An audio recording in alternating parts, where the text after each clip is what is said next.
I know from my experience that it would have been highly improbable that even a seasoned American test pilot, a military test pilot, could have flown a T-category aircraft like the 757 into the first floor of the Pentagon because of a thing called ground effect. The official trajectory has this plane just skimming the ground at about 500 miles an hour as it impacts with the building on the ground floor. That turns out to be aerodynamically impossible.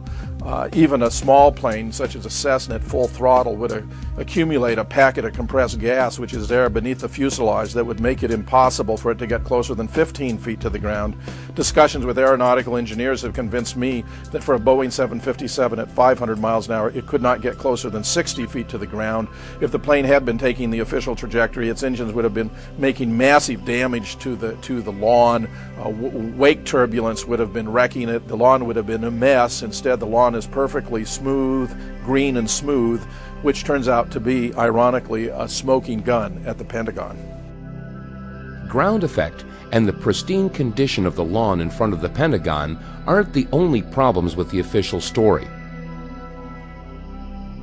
The airline pilots that we talked with also have a very serious problem as to whether or not terrorists that were trained on small aircraft were even capable of maneuvering a large commercial airliner at such a high speed and making these very precise maneuvers.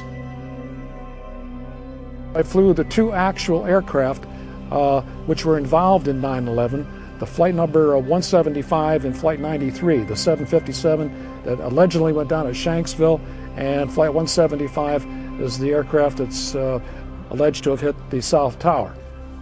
I don't believe it's possible for, like I said, for a terrorist, a so-called terrorist, to train on a 172, then jump in the cockpit of a 757, 767 glass cockpit, and vertical navigate the aircraft, lateral navigate the aircraft, and fly the airplane at speeds exceeding its design limit speed by well over 100 knots, make high-speed, high-bank turns, pulling probably 5, 6, 7 Gs, and the aircraft would literally fall out of the sky. I couldn't do it, and I'm absolutely positive they couldn't do it.